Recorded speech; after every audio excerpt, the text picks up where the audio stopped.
In a time where marketability matters more than ever in sports, the Chiefs may have stumbled upon something that may rival only Taylor Swift as far as growing the Chiefs Kingdom brand globally. That is Louis Rees-Zammit, the LRZ craze. So, according to NFL Shop of Europe, the three best-selling jerseys right now are number one, Travis Kelce, number two, Patrick Mahomes, and number three, LRZ. So, JD, we've talked about how there's a huge learning curve to go from rugby to football, and also how his versatility to be able to kick and tackle may go a long way with helping him make the team. But here's my question with this whole marketability aspect and this jersey selling thing. How much does marketability play into an NFL team keeping a player, if nothing else, to sell jerseys and to make the Chiefs brand more of a worldwide thing? How much does that come into kind of, you talk about, oh, he can play special teams. Oh, that'll give him the last spot on the roster. But we're talking about a guy who's selling jerseys to the extent that he's up there with Pat and Kelce in the NFL and in the United Kingdom. I mean, that's wild. So my question is, how much do teams kind of value that if we're talking about making the rosters? I think it's a tremendous value, especially we're talking about the world stage, and obviously LRZ has that following because of what he did in the sport of rugby, and so if everybody can kind of get behind him by complimenting some of the things that the Chiefs have been able to do, especially in the sport of just getting it out there more on the world stage, sure, they all for it. They all for it. So I think you do have to take it into consideration for an LRZ and what it will do for football, NFL football, right? Just making a global sport. That's a great thing. So a beautiful, beautiful thing. Now, does he get? I think he may be able to work to get some playing time because of the kickoffs. Now he can kick the football. He has a lot of ability to him. Some of those things still remain to be seen exactly where he's going to fit on the offense, right? Is he going to be a running back? Is he going to be a wide receiver? How's he going to fit on that? Special teams wise, we know he's going to be able to do that. He can run down on kickoff. He can be the kicker. He can be the return guy. We know he has that about him. So I don't think that's a question there.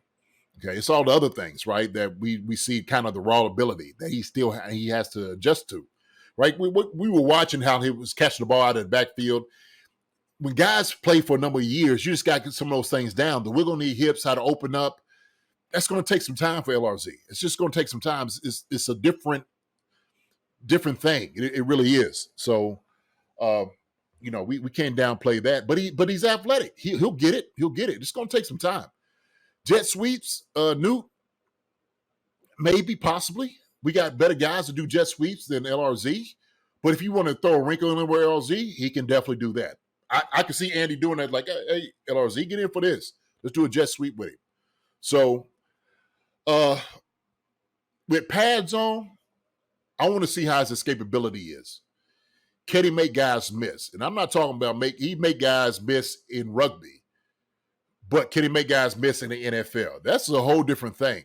That's a whole different athletic comparison. All right? I know people want to think so, but I'm telling you right now, when we're talking about the prowess of athletic ability in the NFL, that sucker's top notch. Okay? One of the greatest sports that they ever have, just in their body to make certain moves and explosion and movement in small amount of space.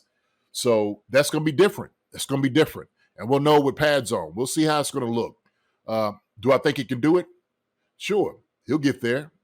Like he said, it's just going to take him some time. The more reps he gets, the better off he's going to be. So for him, this whole offseason, while he's dealing with this, when he goes back, shoot, get as many reps with football players as you possibly can. Make some moves, get around some things, get a great trainer to deal all those things. So the learning curve he's just got to catch up with. He'll get there. So we'll just have to see, man. We'll just have to see. But I do like LRZ and what he can bring to the game. No doubt about it. He catches the ball on the side because that is how rugby guys do it. I get it. Hey, man, as long as he catches the football, no problem with it. I know some of those on the side, sometimes they want you to get up underneath it because it's more secure. And so they'll tell him that too. because rugby ball's a bit bigger. You can probably catch it on the side, man. It's he's got bigger surface to catch the football. But that sucker comes down, and this is how special these kickers are. They can make that thing drop the way they want to. And so when you come down with a missile, you got to get up underneath it. You got your elbows tight underneath it. Marcus, you know this as being a return man. Like you got to watch it all the way in. Sometimes on the side, it can bounce. And I said with those pads on, it's a different thing. So I get it, Newt. Hey, look, he's a rugby player by heart. He's playing the NFL. This is the NFL skill set they're thinking of. But they remember like, hey man, if you're cool at catching the ball this way, we're not going to change a thing. We're not going to change a thing. So we'll just have to see, man.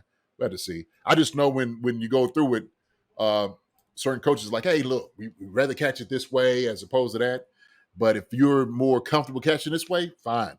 As long as you don't make no drops, we ain't got no problem with it. But if we start seeing some drops or whatnot, maybe we need to change some things up. So I'm sure he's doing it both ways.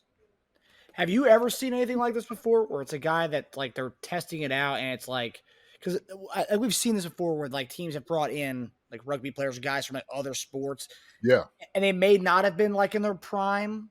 Mm-hmm. And like it seems like I didn't really follow rugby before this, but LRZ and the amount of people like Newt and all these people who've commented on our channel, they're all say that LRZ is legit, and he's like in the peak of his career, but he's making the transition now. And like obviously, number 3 highest selling jersey in Europe. That's wild. No, it makes sense. It makes sense. If you're trying to collaborate, this is the perfect collaboration. A young guy at his heyday right here, right? The pinnacle of his sport, coming into the NFL, this is a match made in heaven. Like, why not do it now when he has the star power to go ahead and do it? So it's not a guy at the bottom, at the tail end of his career. This guy's ascending on his career. Like, hey, tap into that right now. And so why not bring, the rugby people in to the NFL? Okay. So this is giving everything just a little bit more,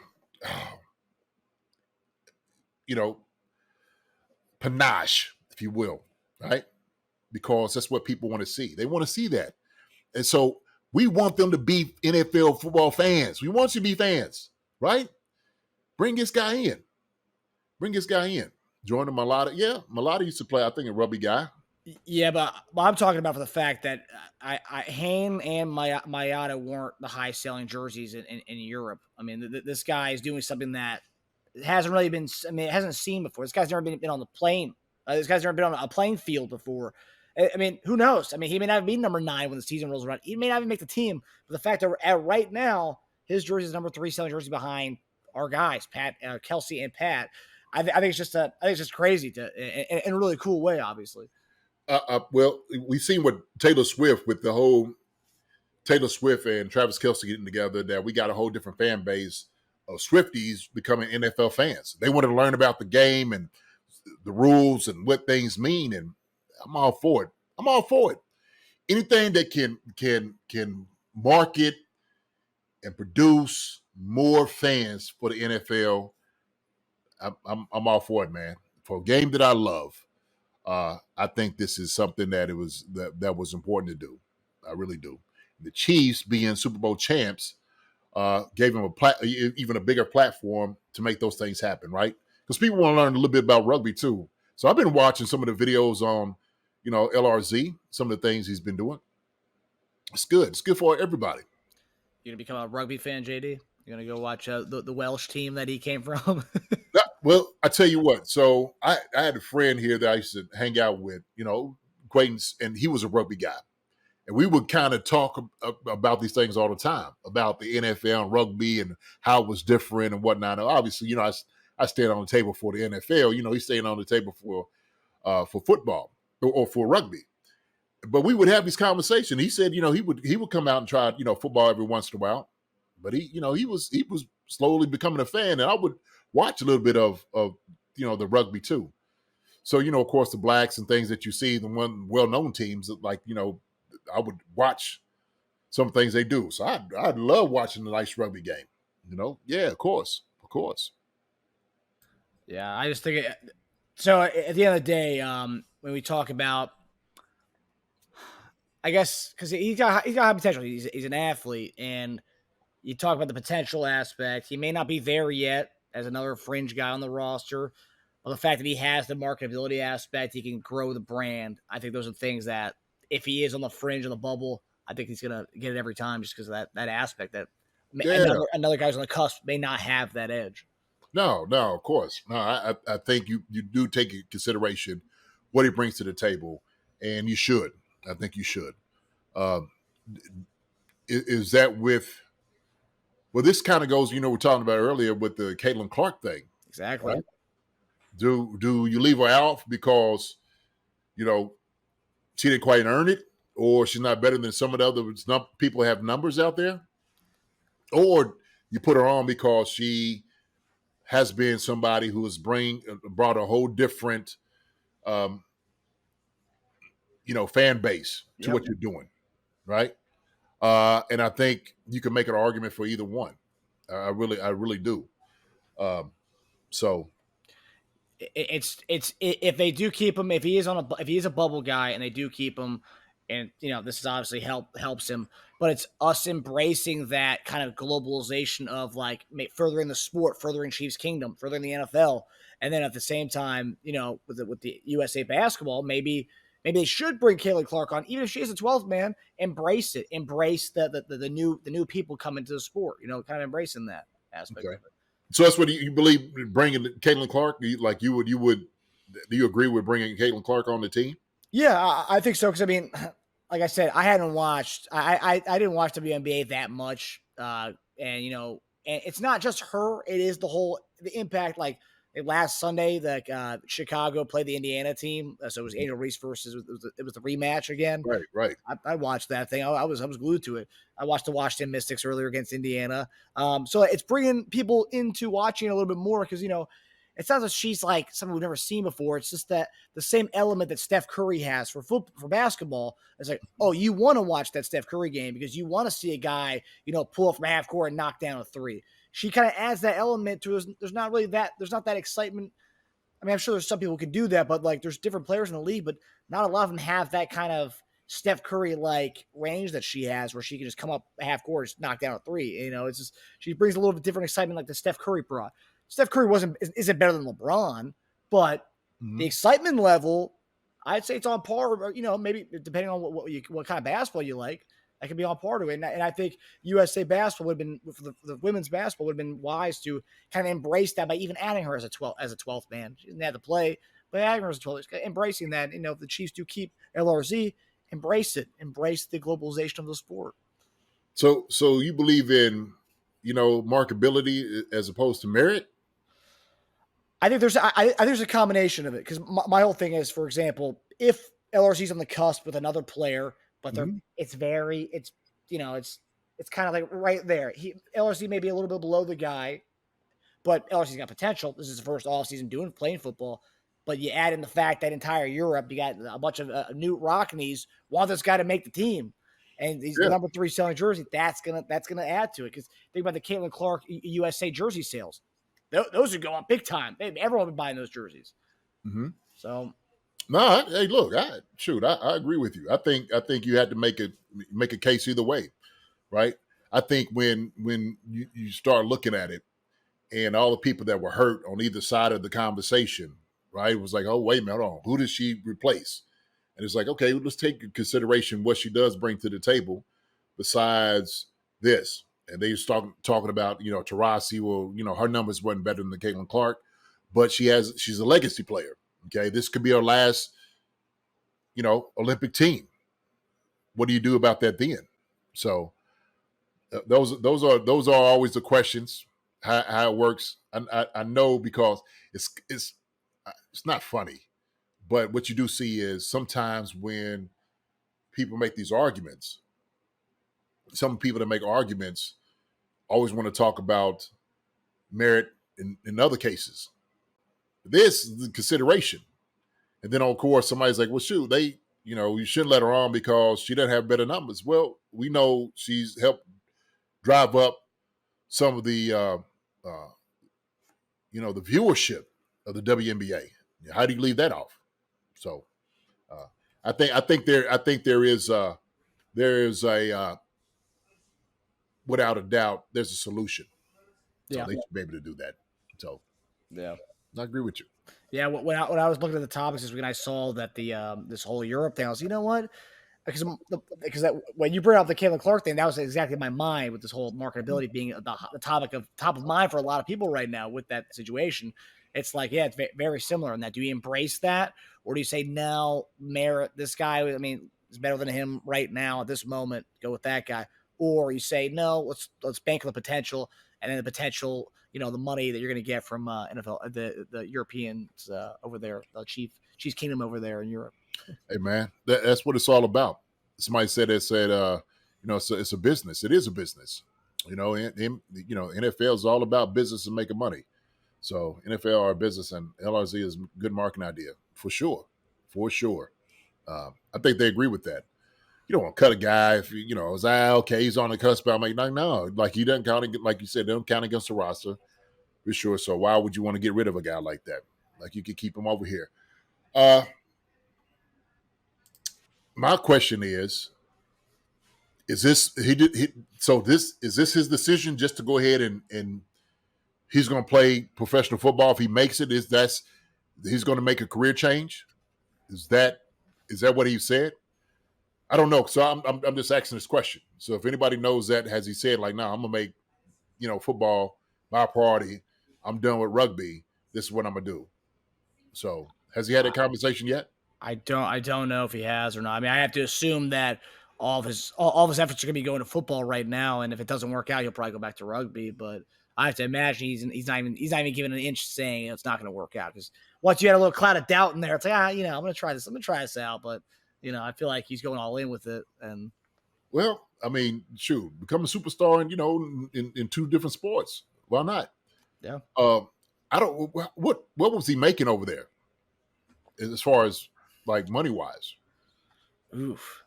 That might be a question for Newt. Newt, how much was our guy LRZ making over there? Newt would know this. Oh, he definitely knows that. Yeah, it's on the back of his hand. Yeah. And Randy Connolly says you can play rugby at 40. So, I mean, if things don't work out, you can go back to rugby in 15 years. Okay. And Newt said yes, Jason. So, yes, Jason, he did say, I think that he's saying yes to, he's saying he's going to make NFL the priority. So, oh, he said a lot less over there. I kind of figured that you make a lot less money over in yeah, so it makes sense to make it in NFL, man. He's going to get paid a whole lot of money. And the marketing too, oh man, he's killing it. He's getting part of that, the jersey sales. Oh man, shoot, why not?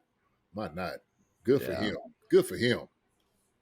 I'm excited for it. I'm excited for the LRZ craze. Well, I was hesitant at first, JD, but I'm all in now. Well, look, man, you're protecting, the sport, man, because you know how hard it is to play and to make it. I get that, right? And we're going to be protectors of when we understand the work, what it takes to get to particular levels, to say those things. Because sometimes people say it to make it easy. I'm like, wait a minute, hold on, it's not that easy. For the doors to be open, like you got to knock doors down, and sometimes it does take that. It takes hard work and dedication, which he has. He has that, okay, and skill set. And so, we want to support him on those things. I think you were just making a knock, like, don't try to make it seem like it was that easy for him he's just gonna make a transition, right? Yeah, because I'm still on this. I never did not want to make the team. I was all about it. My pessimism came when we had people saying he'll be our starting third down. He'll be our main third down back. No, he's not. If he makes a team, he will not be the third down back. He will not be the main third down back. He may come in at some points, but I think his thing is going to be special teams. I think that's where it's going to be. I mean, he's proven he can be a Swiss Army knife in special teams, kicking the ball, punting the ball, tackling. I feel like he can do that, and maybe returnment as well. But third down back, no way. Well, you sit there saying, well, what kind of skill you think a third down back got in the NFL? Like you had guys like you. That's what I'm assuming you're saying. Like, dude, third down back are like starters, like at Alabama. Okay, like these guys are good. Like they were great at their position, and they might not make it in NFL because the guys that's in front of them are just that much better. And so, Sometimes you go and considering a guy who's coming over just learning the game. You're just going to pencil him in as a third down back. Like it's not as simple as that. And I agree with you. Yeah, no, not third down back right away. Yeah. No, he was just saying some people were saying that, like, hey, he's like, pencil him in on there. Right. Pump your brakes a little bit. Like we all for him. I think LRZ is going to be fine. I think he definitely makes the team. It makes sense. This is a great match made in heaven, man. No problem. He's a project. That's what it is. It's a project. We knew this going along the way. He's an athletic guy. Plenty of athletic guys try out for teams every year. They got guys off the street who are athletic guys. It's a project. Sometimes it works out, sometimes it doesn't. But hopefully it works out. Yeah. I think that all the things like you said, nobody wants to diminish what guys give and what their athletic ability. We don't want to do it on him either. I think we're a very talented guy, very athletic guy. He'll make the transition in due time. He's still gonna make it. He's still growing. It's gonna take some time for him to get there, but he is making strides, no doubt about it. So he's got some fans. Yeah, and there was no blocking in rugby, so they third down back guy's gonna be a protector for Mahomes. Come on, we're going from McKinnon to a guy who's never blocked before. Can't do that. Nope. Can't do that. Hi everybody, thanks for watching. Subscribe here to get the latest from the show. Also, be sure to check out the best clips from Chief Concerns. And if you prefer to listen to the show, subscribe and follow us on Apple Podcasts, Spotify, and anywhere else you get your podcasts.